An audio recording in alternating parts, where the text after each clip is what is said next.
Laura siempre fue curiosa. A sus 23 años, la rutina diaria la tenía cansada. Trabajos sin sentido, la soledad de la ciudad y ese aburrimiento que se filtra en las noches. Una noche, buscando algo diferente, se adentró en la Deep Web con sus amigos. La promesa era encontrar lo oculto, lo prohibido, lo que nadie osa ver. En uno de esos chats oscuros apareció un usuario con un nombre extraño, El Fundido. Su avatar era una imagen distorsionada, como si un rostro estuviera derritiéndose en cámara lenta. Nadie sabía quién era, pero sus mensajes tenían un aire perturbador y un tono hipnótico que atrapaba. Laura, intrigada, comenzó a hablar con él. Al principio, solo mensajes banales. Pero poco a poco las conversaciones tomaron un giro extraño. El hombre hablaba de sufrimiento, de belleza en el dolor, y parecía saber cosas que nadie le había contado. Pasaron los días. Laura empezó a sentir que alguien la observaba. A veces creía ver una sombra en el reflejo del espejo o una figura parada a lo lejos en la calle cuando regresaba a casa. Sus amigos le decían que era paranoia, pero la sensación se hacía más real cada noche. Una madrugada, cuando todo estaba en silencio, Laura escuchó un ruido fuerte en la puerta de su casa. El cerrojo saltó. La figura grotesca y derretida apareció en la entrada, con esa sonrisa torcida que nunca parecía borrar de su rostro desfigurado. Él dijo palabras que se grabaron en su piel. «Eres hermosa cuando sufres, Laura». La tortura comenzó. La figura del hombre con la cara derretida parecía salida de una pesadilla. Su piel colgaba en tiras viscosas, con un brillo aceitoso bajo la tenue luz del pasillo. Sus ojos, profundos y negros, brillaban con una intensidad enfermiza mientras se acercaba a Laura con pasos lentos, deliberados. Ella retrocedió, temblando, tratando de alcanzar el teléfono sobre la mesa para llamar a sus amigos o a la policía, pero él fue más rápido. Con una mano retorcida y cubierta de quemaduras, la sujetó del brazo y la arrastró hacia el sótano, el único lugar de la casa donde aún no había cámaras ni ventanas. Laura gritaba y forcejeaba, pero su fuerza era poca contra esa presencia brutal. Cada palabra que él pronunciaba era un susurro venenoso que calaba hondo en su mente. «Tú y yo estamos conectados, Laura. He estado contigo desde que viste mi rostro en ese chat. Puedo estar en cualquier lugar, en cualquier momento», decía, mientras sus dedos quemaban la piel de su brazo con un encendedor barato. El dolor ardía, pero la mente de Laura se negaba a rendirse. En medio de la oscuridad del sótano, buscó algo con lo que defenderse. Encontró una barra de metal oxidada y golpeó con todas sus fuerzas. El hombre gruñó, retrocedió un paso, dejando que Laura se liberara. Corrió escaleras arriba, con el sonido de sus pisadas desiguales siguiéndola como un latido infernal. Llegó al salón y vio el encendedor en la mano del atacante junto a un bidón de gasolina que había dejado junto a la puerta.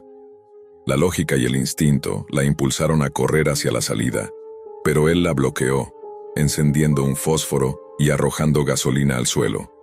Las llamas comenzaron a bailar, devorando alfombras, muebles, cortinas. El calor era insoportable y el humo denso se colaba por cada rendija. Laura, tosiendo, desesperada, logró encontrar un resquicio por donde escapar. Salió al jardín trasero, con la ropa quemada en partes, el rostro golpeado, y sintiendo que la piel se le derretía por dentro, no solo por el fuego, sino por el terror que la había marcado para siempre. A lo lejos, escuchó las sirenas, pero cuando los policías entraron a la casa, el hombre había desaparecido. Solo quedó el caos, las cenizas y un silencio pesado que se instaló en su pecho. Laura despertó días después en el hospital. Su rostro estaba irreconocible, cubierto por vendajes que escondían las heridas y la desfiguración causada por el incendio. Los médicos decían que había sobrevivido milagrosamente, pero ella sentía que había muerto un poco esa noche. Cuando le mostraron el espejo, no pudo reconocer el reflejo. Su cara estaba derretida, igual que la del hombre que la atacó. La policía no encontró pistas sobre el agresor. No había rastros en la escena, ni en la red. Nadie pudo explicar cómo entró a la casa o dónde se había ido. Pero Laura sabía la verdad. Él seguía ahí afuera observándola, entre la multitud, en las sombras, en cada mirada que cruzaba con la suya. El hombre de la Deep Web, el fundido, estaba libre, y ella era la prueba viviente del horror que se esconde en las sombras digitales. Las cicatrices en el rostro de Laura no solo eran visibles en la piel, también estaban en su alma. Cada vez que pasaba frente a un espejo, la imagen reflejada le devolvía un rostro que ya no sentía suyo, una máscara quemada y deformada que parecía contar la historia de su pesadilla. El aislamiento se volvió su refugio. Sus amigos dejaron de llamarla, incapaces de manejar el cambio brutal que ella había sufrido. Los mensajes de desconocidos en sus redes sociales se multiplicaron, algunos con palabras de odio, otros con extrañas invitaciones a volver a jugar. Por las noches, la casa se llenaba de ruidos imperceptibles, pasos lejanos, susurros que parecían nacer del mismo aire, y una sensación constante de ser vigilada. Laura empezó a desconfiar incluso de la luz del día. El hombre de la Deep Web parecía haber dejado una marca indeleble en su vida, y algo peor aún, una conexión oscura que se hacía más fuerte cada día. Una noche, mientras revisaba viejos archivos en su computadora, encontró un mensaje que no recordaba haber visto antes.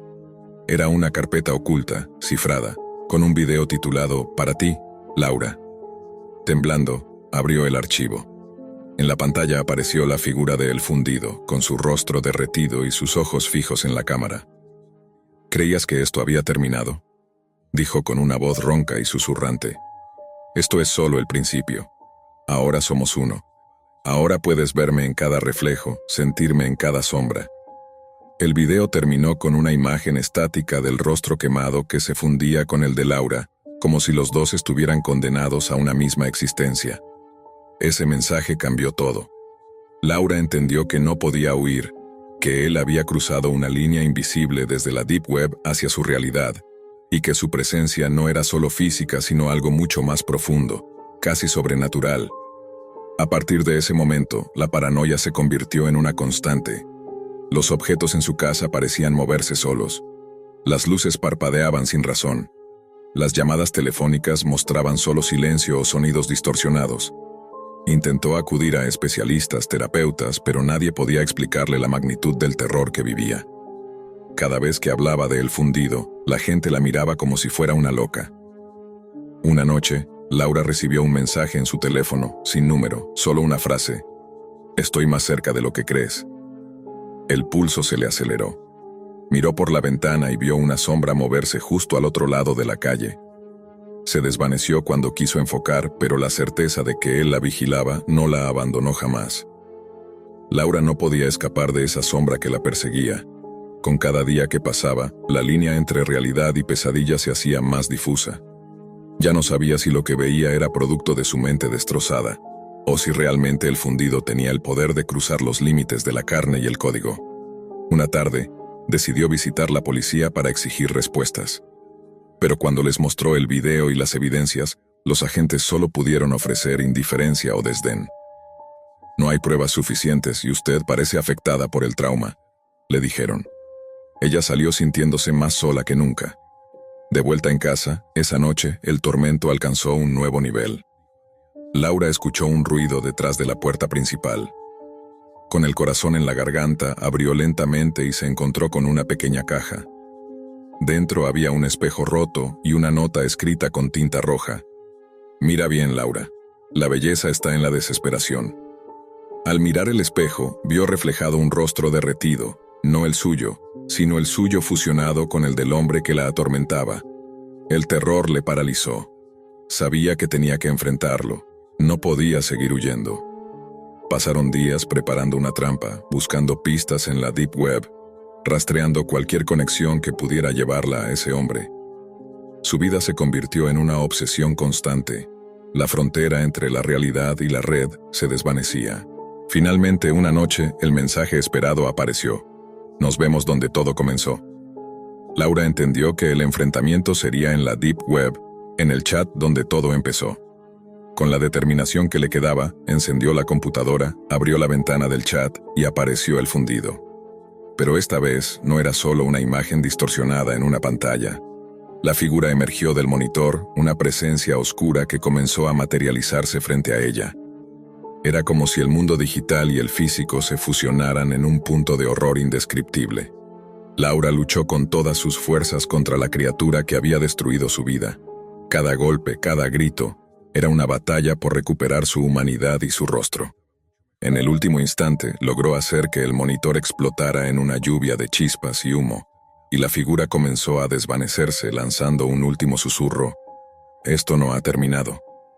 Cuando el silencio volvió, Laura estaba sola, exhausta, y con el rostro marcado por las cicatrices del fuego y del miedo. La policía, finalmente alertada por vecinos que escucharon la pelea, llegó a tiempo para ayudarla.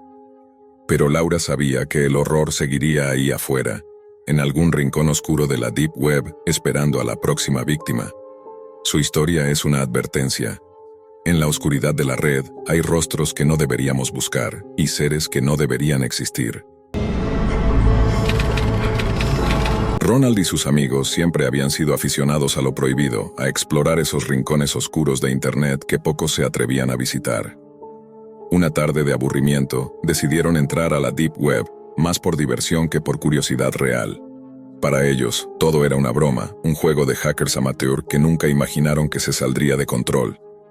Lisa, la más reservada del grupo, inicialmente solo miraba de lejos, pero la insistencia de Ronald fue tal que terminó conectándose sola esa misma noche, desde su habitación, en casa de sus padres. Pasaron las horas y la noche cayó silenciosa. De repente, Lisa empezó a recibir mensajes extraños en el chat oculto de la Deep Web. Al principio, solo bromas pesadas y burlas anónimas, pero pronto, los mensajes se volvieron amenazantes. Elige tu vida o la de tu madre. El tono no dejaba lugar a dudas. La broma había dejado de serlo. Lisa intentó ignorar los mensajes, pero la amenaza se volvió constante, con fotos enviadas que mostraban a ella en su casa y, peor aún, a su madre. La sensación de estar vigilada se convirtió en paranoia. Una noche, sin poder soportarlo más, Lisa tomó una decisión desesperada. Esa noche, Lisa no volvió a responder mensajes ni llamadas. Ronald, inquieto por no tener noticias, intentó comunicarse con ella sin éxito. La mañana siguiente, la policía apareció en la casa de sus amigos con la terrible noticia. Lisa había sido encontrada muerta en su habitación, víctima de un suicidio. Ronald sintió que el mundo se desmoronaba a su alrededor. Nadie parecía entender lo que había pasado realmente, y él guardaba un secreto que lo carcomía por dentro. Se sentía responsable, culpable de haber empujado a Lisa a esa oscuridad digital que la había destruido. Al regresar a su casa, Ronald se sentó frente a su computadora. Algo en su interior le impulsó a revisar el historial de la sesión de Lisa en la Deep Web. Lo que encontró fue peor de lo que esperaba. En el chat oculto, el acosador había enviado imágenes explícitas, fotos de Lisa y de su madre, tomadas sin que ellas se dieran cuenta. Un chantaje cruel, un juego macabro que buscaba quebrar la voluntad de Lisa. La paranoia comenzó a apoderarse de Ronald. Sabía que ese desconocido estaba más cerca de lo que imaginaba, quizás vigilando cada movimiento suyo. Intentó borrar todo rastro, pero la sombra de lo ocurrido le siguió como una mancha imborrable. Los días se convirtieron en meses. Ronald empezó a aislarse, evitando el contacto con sus antiguos amigos y con la familia de Lisa. No podía enfrentar la mirada de la madre, ni la tristeza que emanaba de cada rincón cuando se mencionaba a su hija. Pero sobre todo, no podía contar la verdad. En ese retiro silencioso, comenzó a investigar la Deep Web con otra perspectiva. Ya no era un juego ni una broma. Era un laberinto oscuro, lleno de peligros reales y rostros sin nombre. Quiso advertir a otros, escribir sobre su experiencia, pero siempre terminaba bloqueado por el miedo. Con el paso de los años, la culpa lo consumía como un veneno lento. Se convirtió en una figura solitaria, alguien que vivía con el peso de una historia que nadie debía repetir. Pero esa noche, mientras revisaba viejos mensajes y fotos, algo en el chat volvió a activarse. La pantalla de la computadora de Ronald parpadeó con un nuevo mensaje, inesperado después de tantos años de silencio en ese chat oscuro. El cursor titilaba, esperando una respuesta, y una línea fría recorrió su espalda. No podía ser coincidencia. Recordó aquel primer día, cuando todo comenzó como una broma entre amigos. Habían navegado juntos en un oscuro portal, riéndose y retándose a entrar a lugares cada vez más ocultos y turbios. Pero fue Lisa quien, con más curiosidad que precaución, se conectó sola a esa red de sombras. Ahora, años después, él era el único que quedaba para contar lo que sucedió. Había dejado atrás su vida social, su trabajo, incluso su familia. Vivía en un pequeño apartamento, casi en penumbras, rodeado de notas y pantallas, obsesionado con entender qué clase de monstruo se escondía tras esos mensajes. El mensaje en pantalla no tenía texto, solo una foto borrosa, pero Ronald reconoció al instante el lugar. La casa de Lisa, el cuarto donde ella había pasado sus últimos momentos. Un escalofrío recorrió su cuerpo. ¿Quién seguía vigilándolo? ¿Era acaso ese mismo acosador o alguien aún peor? Ronald comenzó a escribir, tratando de romper el silencio que lo había consumido por años. Quería advertir, quería que nadie más pasara por lo que Lisa sufrió. Pero cada palabra parecía insuficiente, como si la oscuridad misma borrara sus intentos. Las noches se volvieron largas y pesadas. A veces sentía que alguien observaba desde las sombras, que pasos invisibles resonaban detrás de su puerta. Intentó hablar con viejos amigos, pero nadie quería recordar aquella tragedia, y menos aún creer en las cosas que Ronald decía. Su culpa era un tormento constante, un lastre que lo arrastraba hacia un abismo del que no podía escapar. Y mientras más intentaba huir del pasado, más se sentía atrapado en ese círculo vicioso. Una noche, decidido a confrontar ese miedo, Ronald se conectó de nuevo a la Deep Web, buscando respuestas. Navegó por foros y chats, intentando rastrear al acosador, al menos entender quién o qué estaba detrás de aquella amenaza que acabó con la vida de Lisa. Pero lo que encontró no fueron solo mensajes ni fotos. Había símbolos, códigos extraños y perfiles que desaparecían en segundos. Cada pista lo llevaba a otro callejón sin salida, a otra amenaza silenciosa. La línea entre la realidad y la paranoia se volvió borrosa. Ronald empezó a tener pesadillas donde escuchaba la voz del acosador o veía la imagen de Lisa pidiéndole ayuda, pidiendo justicia. No podía dejar que todo terminara así. No podía quedarse callado mientras la Deep Web seguía tragando vidas como la de su amiga. Y fue entonces que decidió que haría algo más. Algo que cambiaría para siempre su destino. Esa misma noche, Ronald preparó todo para adentrarse nuevamente en ese mundo oscuro que tanto miedo le causaba. No era solo una curiosidad ni un juego. Era una búsqueda desesperada de respuestas, de alguna pista que pudiera hacer justicia a Lisa. Encendió su computadora con manos temblorosas, ajustó la conexión anónima y abrió el navegador especial que lo conectaba a la Deep Web. El silencio de su apartamento se hacía más denso, como si la oscuridad misma estuviera al acecho. Navegó a través de diferentes sitios, muchos diseñados para pasar desapercibidos, con nombres que parecían en clave o solo símbolos indescifrables. Recordó las palabras del acosador, la amenaza directa, las fotos tomadas sin permiso, la invasión de la privacidad más sagrada. Mientras buscaba, su mirada cayó sobre un foro que no había visto antes. El título era simple, casi trivial: Los Vigilantes. Pero al entrar, Ronald descubrió que ese lugar era un espacio donde se discutían actividades siniestras, intercambio de información sobre personas desaparecidas y, peor aún, detalles macabros de chantajes digitales. Su corazón latía con fuerza. Allí estaba la posibilidad de encontrar a ese acosador o por lo menos entender cómo operaba esa red de terror. De repente un mensaje apareció en el chat general dirigido a él. «Sabemos que estás buscando. No todos los secretos deben ser revelados, Ronald». Sintió un nudo en la garganta. ¿Cómo podían saber su nombre? La paranoia se apoderó de él. Quiso cerrar la ventana, pero algo lo mantuvo pegado a la pantalla, como si una fuerza invisible lo obligara a seguir. Los mensajes continuaron llegando, uno tras otro, describiendo detalles íntimos de su vida actual, lugares que frecuentaba, personas con las que hablaba, incluso recuerdos que solo él y Lisa compartían. Cada palabra era un golpe directo a su mente, un recordatorio de que estaba atrapado, vigilado, y que el pasado no lo dejaría ir. Con cada hora que pasaba, la línea entre la realidad y la pesadilla se desdibujaba más. Los sonidos del apartamento parecían murmullos. Las sombras en la pared adoptaban formas que no estaban allí. Ronald entendió que el acosador no solo había sido un espectro en la vida de Lisa, sino que ahora había fijado su mirada en él, quizás con intenciones más oscuras. Pero en su desesperación, Ronald también encontró algo inesperado. Mensajes de otras personas que, como él, habían sufrido las consecuencias de la Deep Web. Historias similares, advertencias y súplicas. Decidió que debía unir fuerzas con esos desconocidos, crear una red de resistencia, un escudo contra esa oscuridad que parecía imparable. Mientras tanto, fuera de la pantalla, la noche avanzaba, y en el silencio del apartamento, un leve ruido de notificación interrumpió la quietud. Un nuevo mensaje había llegado. Ronald sintió cómo su mente se fracturaba con cada mensaje recibido. La amenaza invisible parecía estar jugando con él, desgarrando su cordura poco a poco. Pero también había algo en esos mensajes, una invitación velada a seguir adelante, a no rendirse ante la oscuridad. Decidió responder, con cautela y miedo, preguntando quién estaba detrás de todo aquello. La respuesta no se hizo esperar. Somos los ojos que nunca parpadean, los que observan en la oscuridad. Tú ya estás dentro, Ronald. No hay vuelta atrás.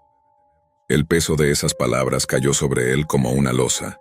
Sabía que lo que había empezado como una simple broma, ahora era una cadena que lo ataba a un mundo sin retorno. Pero en medio del terror, algo cambió en Ronald. La culpa, que antes lo paralizaba, se transformó en una fuerza que lo impulsaba a actuar. No podía permitir que la historia de Lisa se repitiera con otros. Con la ayuda de aquellos extraños que también habían sido víctimas, comenzó a recolectar información, a trazar patrones dentro de la Deep Web. Cada descubrimiento era una mezcla de horror y fascinación. Mercados negros de datos personales, redes de chantaje, cámaras ocultas en hogares comunes. Una noche, mientras revisaba un archivo encriptado que alguien le había enviado, encontró algo que lo heló hasta los huesos. Un video. En la pantalla, la imagen era borrosa, pero reconoció sin dudas la figura de Lisa, seguida por una sombra oscura que nunca se mostraba claramente. El video parecía grabado desde una cámara oculta, capturando momentos cotidianos de su amiga, momentos que debían haber quedado solo en su memoria y en la de sus seres queridos. Un frío intenso recorrió su espalda. Entendió que el acosador había ido mucho más lejos de lo que él podía imaginar. No se trataba solo de una amenaza digital. Era alguien con acceso a sus vidas, que jugaba con ellos como piezas de un juego macabro. Ronald sintió que estaba al borde del abismo, pero también que era la única persona capaz de enfrentarlo. Se preparó para lo que sabía sería una batalla silenciosa y peligrosa. Mientras tanto, fuera de la luz tenue de su habitación, una sombra parecía moverse lentamente, como observando cada paso que daba. El teléfono de Ronald vibró con un nuevo mensaje. La broma terminó hace mucho. Ahora empieza el verdadero juego. Ronald sintió que el mensaje era una sentencia, un aviso de que no había escapatoria. Pero ya no podía retroceder. Su vida, la memoria de Lisa y el miedo de tantas víctimas lo empujaban a seguir adelante. Esa noche decidió tomar una última acción desesperada. Usando todo lo que había aprendido, rastreó la conexión desde donde llegaban los mensajes. Sabía que al hacerlo, se expondría por completo, pero era el único modo de enfrentar al acosador. Cuando finalmente logró localizar la fuente, quedó paralizado. No era un hacker desconocido ni una figura anónima detrás de una pantalla, sino alguien mucho más cercano de lo que jamás imaginó. Un viejo amigo del grupo, alguien que también había estado presente aquella noche de la broma inicial. La revelación lo golpeó con fuerza.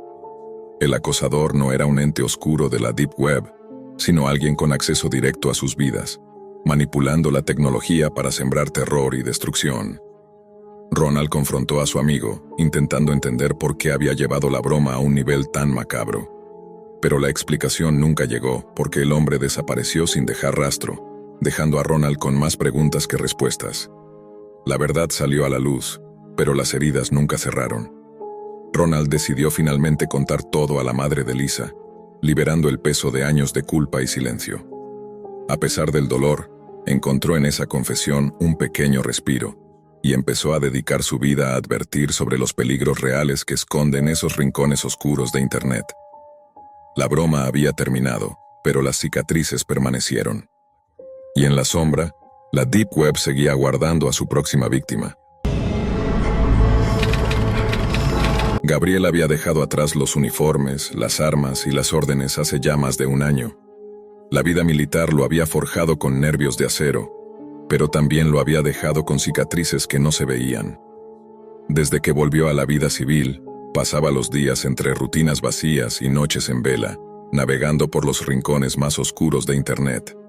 No era por morbo, ni por diversión, era como si algo lo llamara, Una parte de él, rota, necesitaba ese vértigo. Como si la guerra nunca hubiera terminado, solo cambiado de escenario. Una noche, tras horas de navegar por foros sin nombre, enlaces caídos y páginas absurdas, encontró un acceso extraño. No había buscador ni interfaz. Solo una pantalla negra con una frase escrita en letras verdes. ¿Te gustaría jugar un juego? Gabriel no respondió al instante. Frunció el ceño. Revisó la dirección del sitio. No había nada que identificar. Pensó que sería un simple experimento de algún hacker aburrido. Pero justo cuando iba a cerrar la pestaña, apareció otro mensaje. Estoy dentro de tu casa. El pulso se le detuvo un instante. Miró alrededor, todo en orden. Solo su escritorio, el viejo monitor, la lámpara encendida y la soledad de siempre. Trató de no entrar en pánico. Tecleó. ¿Quién eres? La respuesta no tardó. Tienes 60 segundos para adivinar dónde estoy. El baño, la cocina o el sótano. Si fallas, Lucía muere. Lucía, su nombre, su exnovia. Ella se había ido hacía semanas después de una pelea amarga, con maletas, llanto y portazos. Desde entonces, ni una llamada, ni un mensaje. ¿Cómo sabía ese nombre? ¿Cómo sabía qué significaba tanto para él? Se puso de pie de golpe sintiendo cómo el frío le subía por la espalda. Corrió hacia la cocina. Todo estaba en su sitio. Abrió cajones, revisó los armarios. Nada. Fue hasta el baño. Lo mismo. Silencio. Todo limpio, como siempre. Pero no bajó al sótano. Algo en su cuerpo se resistía. Había evitado ese lugar desde que Lucía se fue. Seguía lleno de sus cosas, su olor, su recuerdo. Volvió corriendo al computador. Faltaban segundos. Tecleó a toda velocidad. El sótano. Silencio. La pantalla se apagó. Luego volvió. Una nueva frase apareció. Nivel 1 completado. Gabriel tragó saliva. Una barra de carga comenzó a llenarse. Cuando llegó al 100% se abrió una nueva ventana. Un video, en directo. Cámara de visión nocturna. Imagen granulada. Era un cuarto pequeño, sin ventanas. La cámara estaba fija en una esquina. Alguien respiraba fuerte. Y se escuchaban pasos. De fondo un leve gemido. Alguien más estaba allí. Una mujer, atada, con una bolsa en la cabeza. Gabriel dio un paso atrás. Quiso cerrar la pestaña, pero el mouse no respondía. Ninguna tecla funcionaba. Ni siquiera podía apagar la pantalla. El sistema estaba bloqueado. En la esquina inferior del video, un contador. Próximo movimiento en 2 horas y un mensaje debajo. Tú decides qué sigue. Abajo 3 botones. Quitar la bolsa, encender la luz, cortar la transmisión. Ninguna opción parecía correcta, pero la cuenta regresiva seguía. Gabriel, desesperado, eligió encender la luz. Y entonces la vio. Lucía. Desorientada, sucia, maniatada a una silla metálica. Tenía la mejilla hinchada y sangre seca en los labios. Gabriel se quedó sin aire. Su grito no salió. Solo un jadeo seco. Lucía no se había ido. Nunca lo había dejado. Había estado allí todo el tiempo. Y alguien lo sabía. Alguien lo había estado observando. Alguien se había metido en su casa, en su vida, en su historia, desde las sombras más podridas de la Deep Web. En ese momento, el video se pausó. Y apareció un nuevo mensaje. ¿Quieres salvarla? Supera el siguiente nivel. La habitación empezó a enfriarse, no por el clima, sino por el miedo. El verdadero. Ese que no viene con gritos, sino con silencio. Ese que te aprieta el pecho y te hace sentir como si alguien, o algo, te estuviera mirando desde detrás del monitor. Gabriel sintió que el tiempo se le escapaba entre los dedos, pero en realidad estaba paralizado, atrapado en un juego macabro que no podía entender del todo. La idea de salvar a Lucía lo impulsaba, aunque una parte de su mente se negaba a creer que estuviera realmente allí, viva o muerta. La pantalla volvió a encenderse con una lista de instrucciones simples pero crueles. Para avanzar, debes responder estas 3 preguntas. Cada respuesta correcta te acerca más a ella.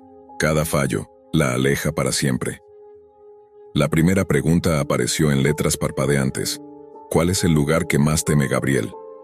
Gabriel recordó de inmediato el sótano, pero no por miedo común. En ese lugar se escondían sus recuerdos más oscuros y algo más, cosas que nunca quiso enfrentar. Respiró hondo y escribió, el sótano. Respuesta correcta. La barra de progreso subió lentamente. La segunda pregunta apareció enseguida. ¿Cuál fue la última discusión con Lucía? Gabriel titubeó. La última pelea fue una mezcla de reproches, de promesas rotas y de palabras que dolieron demasiado. Decidió arriesgarse y tecleó. Ella dijo que se iba porque no podía más con mi silencio. La pantalla parpadeó y aceptó la respuesta. Ya estaba más cerca. Pero la tercera pregunta fue la que le heló la sangre. ¿Dónde está Lucía ahora? No había respuesta que quisiera darle, pero tenía que intentarlo. Miró al sótano como buscando alguna señal, alguna pista. En ese momento el cursor titiló, como invitándolo a arriesgarlo todo. Escribió, en el sótano. La respuesta apareció casi instantánea. Incorrecto. La barra retrocedió un poco. El contador del tiempo volvió a activarse, descendiendo inexorable. Gabriel se sintió golpeado por una ola de desesperación. ¿Dónde podía estar? Si no era en el sótano, ¿dónde? En ese instante, el video volvió a activarse. La imagen mostraba a Lucía moviéndose apenas, jadeando, con la bolsa que cubría su rostro aún intacta. De repente un hombre encapuchado apareció frente a ella, con una voz susurrante que helaba la sangre. «Juega conmigo, Gabriel. Tus decisiones importan. Aquí, en la Deep Web, nada es lo que parece». La transmisión se cortó y el sistema le envió un nuevo mensaje, ahora más amenazante. «Tienes 3 opciones. Escoge bien o perderás para siempre lo que amas». Debajo las opciones. La puerta trasera del sótano. La entrada principal de la casa. El garaje. Gabriel sabía que no podía detenerse. Cada segundo que pasaba podía ser el último para Lucía. Pero el juego era un laberinto, y él era solo una pieza atrapada, incapaz de ver al verdadero maestro detrás de aquella pesadilla. Sintió un frío intenso recorrer su espalda, como si no solo el juego estuviera en la pantalla, sino que alguien, en la oscuridad de su hogar, estuviera observando cada movimiento, cada decisión, esperando su próximo paso. Gabriel respiró hondo y, sin pensarlo más, escogió la opción que parecía menos expuesta. La puerta trasera del sótano. Sintió que sus manos temblaban mientras el contador regresivo comenzaba de nuevo. La pantalla mostró una nueva transmisión, esta vez con una cámara fija en la escalera que descendía al sótano. No había nadie a simple vista, solo sombras moviéndose lentamente entre las paredes húmedas. De repente, la puerta chirrió y se abrió apenas, revelando un pasillo oscuro iluminado por una tenue luz roja. Gabriel bajó la escalera con el corazón en la garganta, cada paso resonando en el silencio opresivo. La transmisión parecía estar en tiempo real, y al mirar alrededor en la habitación, reconoció objetos de Lucía. Un libro, una bufanda, incluso una foto en el suelo arrugada y manchada. Un escalofrío lo atravesó cuando el video mostró algo más. Una figura encapuchada que salió de las sombras y se acercó lentamente a la cámara. Luego, la imagen se cortó abruptamente. En la pantalla apareció un mensaje nuevo. La elección final, salvarla o dejarla ir. ¿Qué decides, Gabriel? Aparecían 2 botones. Salvarla, dejarla ir. Gabriel dudó, el terror paralizaba cada fibra de su cuerpo. Pero sabía que no podía rendirse, que la última esperanza de Lucía dependía de él. Pulsó salvarla. La pantalla cambió a una serie de imágenes rápidas, rituales oscuros, símbolos indecibles y un grupo de personas encapuchadas con máscaras grotescas. De fondo, un susurro inhumano se extendía por el audio, un eco que parecía hundirse en la mente de Gabriel. Luego, la imagen se centró en un sótano, el mismo que él conocía, pero en el centro había un altar improvisado. Y allí estaba Lucía, inmóvil, con marcas en la piel y una expresión de terror absoluto. Antes de que pudiera reaccionar, una nueva ventana emergió con un mensaje frío y cruel. Lucía nunca te dejó. Fue secuestrada por el culto, y ahora es parte del espectáculo. Gabriel sintió que el mundo se desmoronaba a su alrededor. La habitación se oscureció. En la oscuridad un último mensaje apareció. Todo esto fue para clientes sádicos, voyeuristas de la Deep Web que pagan por ver el horror en vivo. Tú solo fuiste otro jugador. Y ahora, ellos te observan. El monitor se apagó. El silencio se volvió insoportable. Gabriel no estaba solo. Sintió, sin saber cómo, que alguien o algo lo vigilaba desde las sombras de su propia casa. Y mientras trataba de levantarse, comprendió la verdad más aterradora. El juego no había terminado. Nunca terminaba. Porque en la Deep Web hay puertas que, una vez abiertas, no se pueden cerrar. Lucas, un exsoldado marcado por años de combate y un pasado tormentoso, vivía atrapado en una espiral descendente de metanfetaminas y soledad. La guerra había destrozado no solo su cuerpo, sino también su alma, y la realidad le parecía cada vez más difusa. Una noche, navegando en los rincones más oscuros de Internet, encontró un sitio en la Deep Web que prometía algo inimaginable: poder y dinero a cambio de tareas secretas, casi imposibles de rechazar para alguien como él. El sitio tenía un aura siniestra, una interfaz fría y calculadora que no dejaba lugar a dudas. No se trataba de un juego, sino de un negocio macabro. Lucas, impulsado por su desesperación y la necesidad de escapar de su miseria, decidió inscribirse. Pronto le asignaron una prueba: demostrar su capacidad para seguir órdenes y ejecutar un encargo sin cuestionamientos. El día de la prueba, Lucas fue llevado a un lugar desolado, una vieja nave industrial olvidada, donde fue testigo de una escena escalofriante. Frente a sus ojos, un hombre fue ejecutado sin piedad por uno de los operadores del sitio. La violencia era cruda, sin máscaras ni disfraces. Aquella muerte fue la confirmación brutal de lo que estaba entrando. Un mundo donde la vida valía lo que pagaran, y la moral era solo una palabra sin significado. Aceptado oficialmente en la organización, Lucas comenzó a entrenar bajo la tutela de Seth, un enigmático francés que le relató su propia historia de cómo el tráfico humano y la oscuridad de la Deep Web lo habían convertido en un asesino a sueldo. Seth no mostraba arrepentimiento ni duda. Para él, todo era un negocio. Lucas absorbió la fría lógica de su mentor, aprendiendo a acechar, vigilar y eliminar objetivos con precisión y sin remordimientos.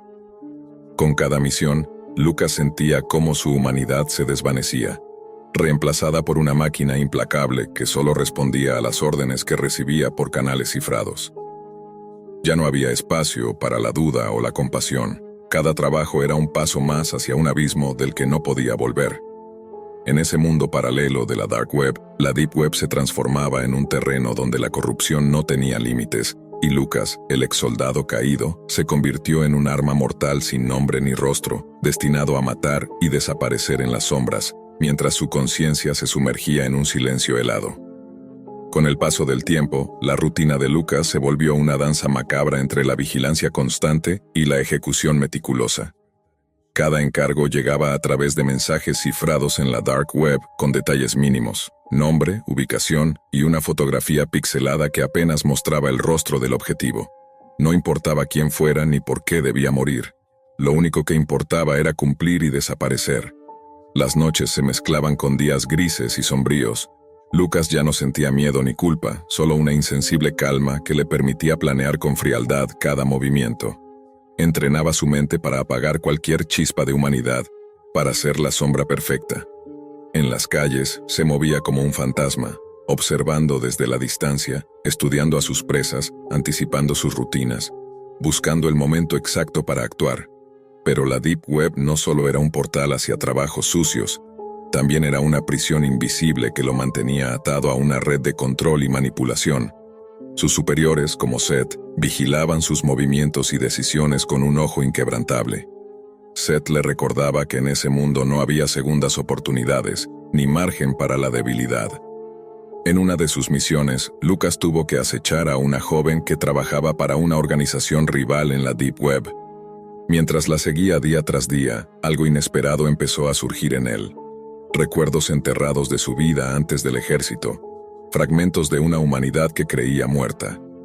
La joven le recordaba a su hermana pequeña, la vida que había perdido, y por un instante, su frío corazón titubeó. Pero la red oscura no perdona. En cuanto Lucas mostró esa mínima fisura, Seth lo llamó a rendir cuentas. La exigencia fue clara. Debía elegir entre su humanidad o su lugar en la organización. La presión se convirtió en una tormenta interna, un combate silencioso entre el hombre que fue y la bestia en la que se estaba convirtiendo. Cada vez que cumplía una misión, sentía que la oscuridad lo devoraba un poco más, dejando solo a un asesino a sueldo cuya única razón de existir era la muerte que distribuía. La Deep Web no era solo un lugar de ocultamiento, sino un pozo sin fondo donde la moralidad se desintegraba y la corrupción se volvía ley. La noche se convirtió en el único refugio de Lucas, un espacio donde sus demonios parecían menos pesados bajo la frágil luz de la luna. Sin embargo, en el fondo de su mente, una voz persistente le recordaba que ya no podía escapar de la red que lo había atrapado. La Deep Web se había transformado en su prisión, un laberinto de secretos y muerte del que no existía salida visible. Seth, su mentor y verdugo, representaba la figura autoritaria que marcaba cada paso que Lucas debía dar. No solo era un asesino consumado, sino también un símbolo de lo que él podía llegar a ser si se entregaba completamente al abismo. Seth le contaba historias de otros reclutas como él, caídos y absorbidos por completo por la oscuridad, sin más esperanza que la del siguiente encargo. Aquí no hay héroes ni villanos, le repetía con voz grave, solo sombras que venden su alma por un precio. Cada misión tenía su propio peso, una carga invisible que poco a poco desmoronaba los restos de humanidad que aún habitaban en Lucas. En ocasiones, las víctimas no eran más que personas comunes, un padre que luchaba por mantener a su familia, una madre que soñaba con un futuro para sus hijos, un hombre que simplemente estaba en el lugar equivocado en el momento equivocado. Pero para la organización, esas historias no existían. Solo números, nombres y una cuenta pendiente que se saldaba con sangre. Lucas comenzó a notar cómo el reflejo en el espejo se tornaba extraño, un desconocido con ojos vacíos que ya no reconocía.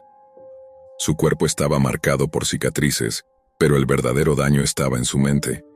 Pesadillas recurrentes con caras que gritaban, manos ensangrentadas, y la sensación constante de ser observado. Sin embargo, no podía detenerse. El miedo a lo que podría ocurrir si fallaba o mostraba debilidad era más fuerte que cualquier otro impulso. Los días sin dormir y las dosis que se administraba para mantenerse despierto le permitían aguantar la presión, pero también le robaban la cordura. La paranoia se convirtió en compañera constante. Sentía que la organización tenía ojos en cada rincón, que las cámaras invisibles de la Deep Web estaban siempre pendientes y que cualquier error podía ser su sentencia de muerte. Una noche, tras completar una misión particularmente cruel, Lucas recibió un mensaje de Seth. Era diferente a los demás, no contenía instrucciones, sino una invitación. Seth le ordenaba viajar a un lugar remoto en Europa, una ciudad casi olvidada, donde se encontraba el núcleo principal de la organización.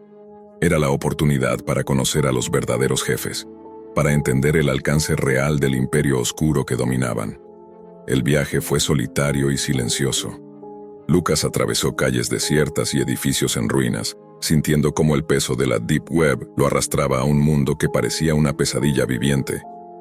Allí, en una sala iluminada solo por la luz tenue de un proyector, Seth le presentó a los líderes. Figuras enigmáticas que operaban desde la sombra, utilizando la tecnología para manipular gobiernos, mercados y destinos humanos. Lucas comprendió que no era más que una pieza en un juego mucho más grande, un engranaje en una maquinaria de muerte que no conocía límites. Pero lo que más lo golpeó fue la revelación de que él mismo estaba siendo manipulado, utilizado como un arma desechable para mantener el control absoluto sobre un mundo invisible para la mayoría. En ese instante una mezcla de rabia y desesperación se apoderó de Lucas. Sabía que escapar sería casi imposible, que la red que lo había atrapado era mucho más profunda de lo que imaginaba. Sin embargo, algo en su interior, quizás una última chispa de humanidad, comenzó a despertar. Lucas sintió el peso de la revelación aplastarlo. No era más que un peón en un tablero donde las piezas movían miles de vidas sin piedad ni moralidad. Los líderes de la organización, detrás de sus máscaras digitales, controlaban un imperio de sombras que extendía su influencia mucho más allá de lo que él había imaginado. Pero también vieron en él algo especial. Su frialdad, su eficacia y esa ausencia total de remordimientos que lo hacían perfecto para los trabajos más sucios. Lo enviaron de vuelta con una última misión que cambiaría todo.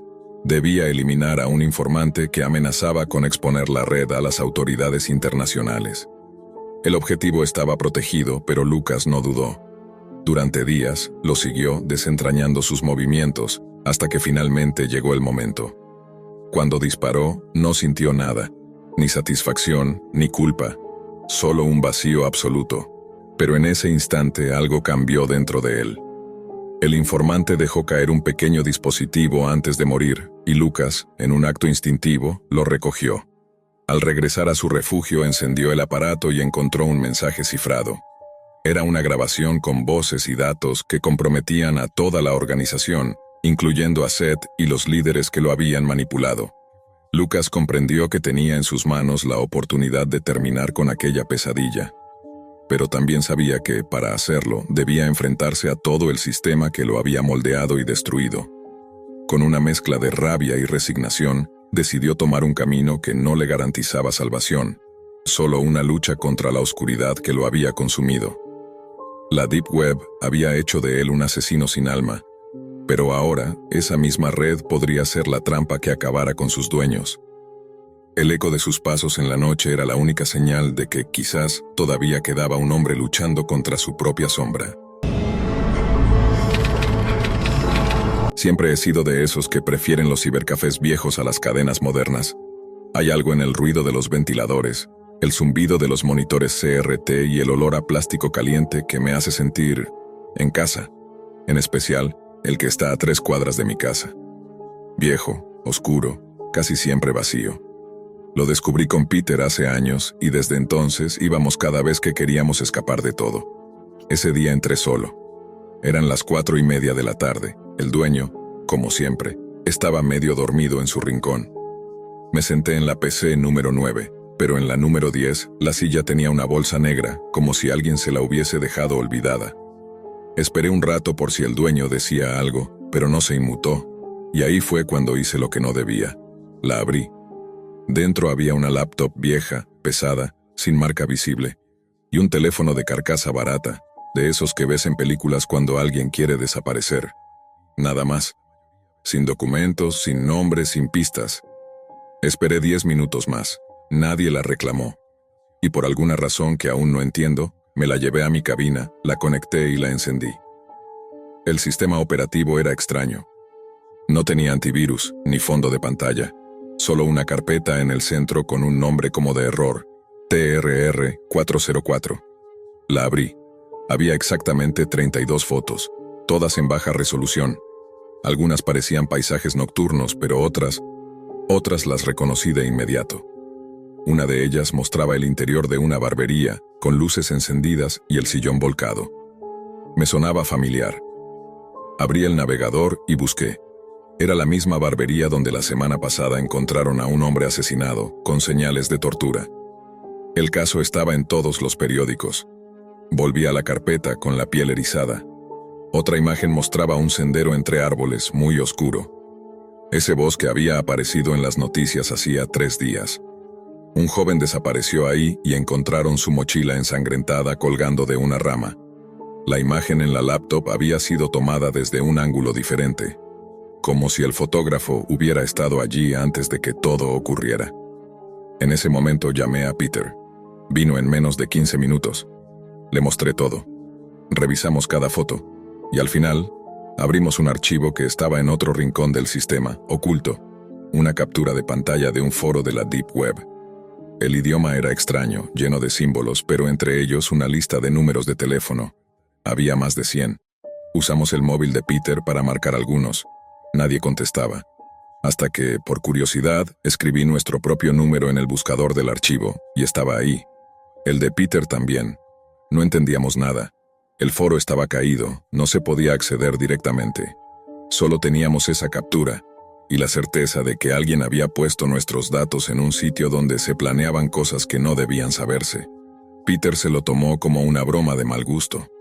Me dijo que seguro era parte de alguna creepypasta o un juego de terror. Yo no estaba tan convencido. Esa noche no dormí bien. Al día siguiente volví al café.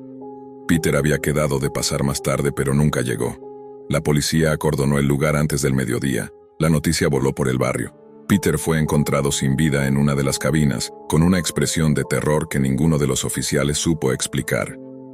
Lo que me contaron extraoficialmente es que la cámara de seguridad falló justo durante las 2 horas donde estuvo solo. Volví a revisar las fotos en la laptop, y entonces la vi. La última foto. Era la fachada de mi casa, tomada desde lejos, con zoom. Una ventana abierta, mis cortinas, mi puerta, el buzón oxidado. Y en ese momento lo noté desde la ventana del cibercafé.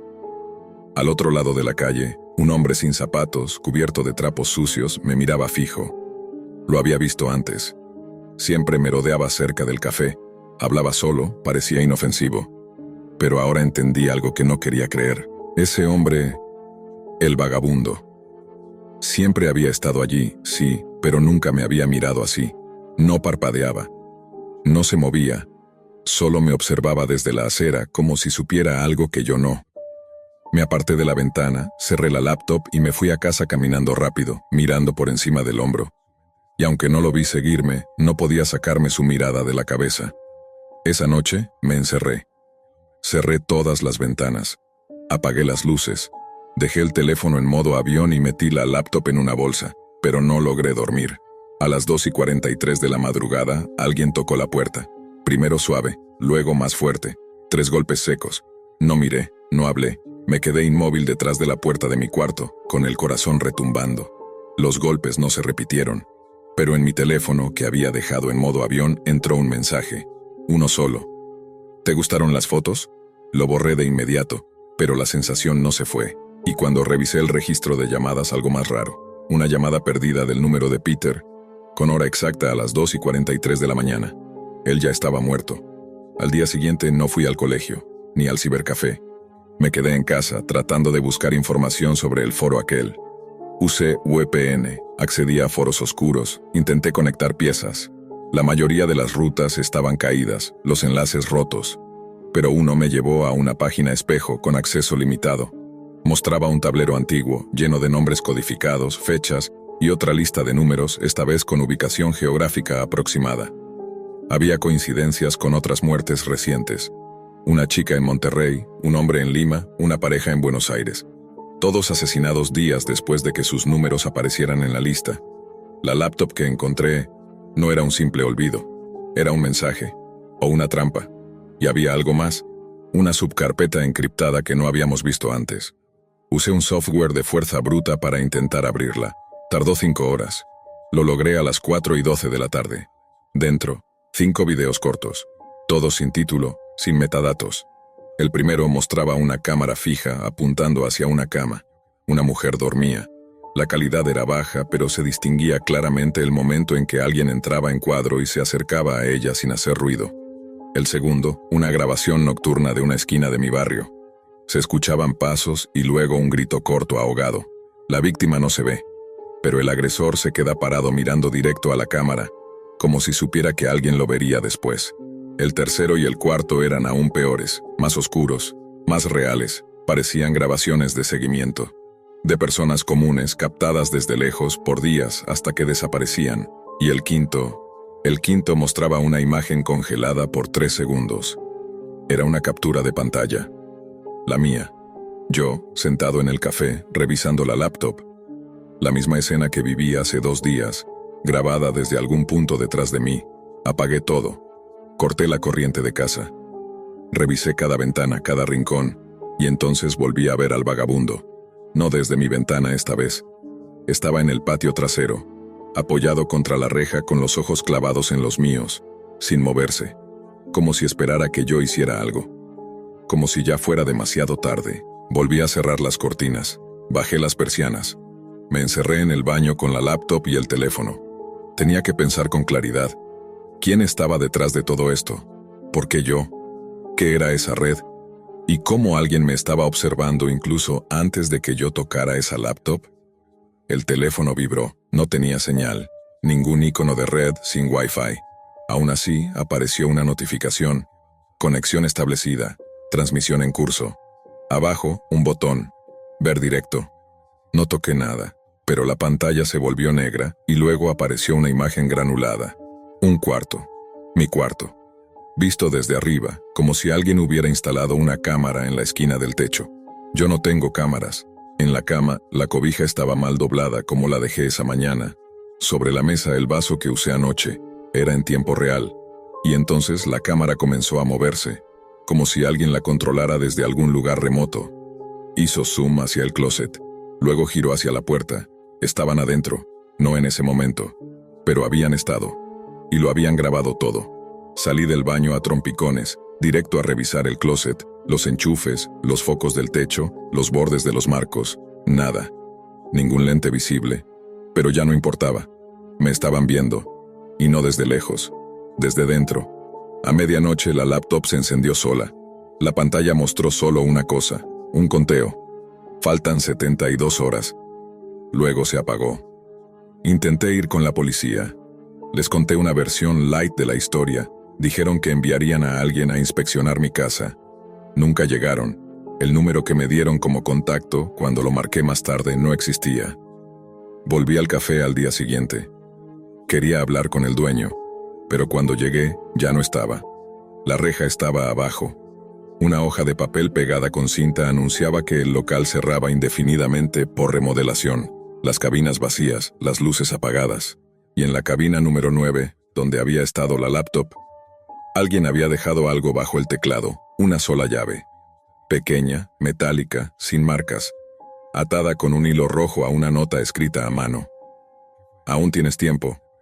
Esa noche no regresé a casa. Dormí en casa de un primo, pero no pude evitar revisar la laptop otra vez. Ahora tenía nuevas carpetas, no las había descargado yo. Una se llamaba Mis Pasos. La abrí, había archivos de audio, grabaciones de voz, todas mías. Algunas mientras hablaba por teléfono, otras mientras dormía. Incluso una en la que se me escucha respirar fuerte, como si estuviera corriendo. Alguien había estado captando cada sonido en mi entorno, desde hacía semanas, o tal vez meses. Pero lo más aterrador fue lo último. Una carpeta llamada Después de Peter. Al abrirla me encontré con un conjunto de fotos, cada una tomada en diferentes lugares que frecuento. La tienda donde compro, la estación del bus, la entrada trasera del liceo. Todas en días distintos. Y en todas, una figura borrosa aparecía en el fondo. Un hombre con chaqueta negra y gorra. En la última foto estoy yo, saliendo de casa de mi primo. Y a solo metros, apenas visible detrás de un poste, está el vagabundo, ya no tan sucio, ya no tan demente. De hecho, en esta imagen, está sonriendo. Era como si todo estuviera coreografiado, como si alguien hubiera escrito este guión desde el principio, como si yo fuera el personaje y no el narrador. Y entonces finalmente encontré algo más. Un acceso oculto dentro del navegador Tor que venía preinstalado. Solo una dirección sin título. Conectaba con una sola página, fondo negro, texto blanco. Bienvenido, sabemos quién eres. Has sido observado, has sido elegido. Tú eres el siguiente episodio. Y debajo, un botón. Transmitir ahora. La laptop empezó a grabar automáticamente. No toqué nada. La laptop seguía grabando. El botón de transmitir ahora parpadeaba en rojo. La cámara web estaba encendida, apuntándome directo al rostro. Cerré la tapa de golpe. Apagué todo. Pero el daño ya estaba hecho. 2 horas después, a las 3:17 de la mañana, el teléfono volvió a encenderse solo. Esta vez no vibró. Emitió un sonido seco, como un timbre de llamada, y en la pantalla, un mensaje. Tu transmisión ha sido aprobada. Comienza en 59 minutos. No dormí, solo esperé. Con el corazón acelerado, los ojos clavados en la oscuridad del pasillo. Cada sombra parecía moverse. Cada crujido era un paso. Y cuando finalmente dieron las 4:16, todo se volvió silencio absoluto. La luz del módem parpadeó una vez. La pantalla de la laptop se encendió por sí sola. La cámara volvió a activarse. Pero esta vez, yo no estaba solo. El vagabundo estaba dentro, de pie en el marco de la puerta, pero ya no parecía un vagabundo. Tenía los mismos ojos, sí, pero su postura era recta, su ropa limpia, y en su mano llevaba algo que brillaba con la tenue luz del monitor. Una jeringa metálica, como las quirúrgicas. En su cuello, un dispositivo, una cámara, grabando. Intenté gritar, intenté correr, pero no pude moverme. Mi cuerpo no me respondió, me había paralizado. Lo último que vi antes de desmayarme fue su rostro acercándose y una frase que susurró al oído. Tu historia ya está en vivo, miles te están viendo. 3 días después, las autoridades encontraron mi casa vacía, sin señales de robo, sin violencia visible. La laptop y el teléfono no estaban, tampoco mi mochila ni mi ropa. Solo un sobre la mesa, sin remitente, con una hoja impresa que decía: gracias por participar. Episodio 138 completo, muy pronto, el 139. Nadie supo qué pasó conmigo. Solo Peter y yo figurábamos en la lista. Pero en ciertos rincones de la Deep Web, un nuevo video circuló la semana siguiente, titulado El del café internet. Dura 42 minutos. Comienza con una laptop siendo encendida, y termina con la cámara cayendo al suelo, entre pasos apresurados, jadeos y una puerta cerrándose lentamente. Y hasta el día de hoy, cada vez que alguien nuevo lo ve, en la descripción aparece una advertencia breve pero inquietante. Si estás viendo esto, ya estás en la lista.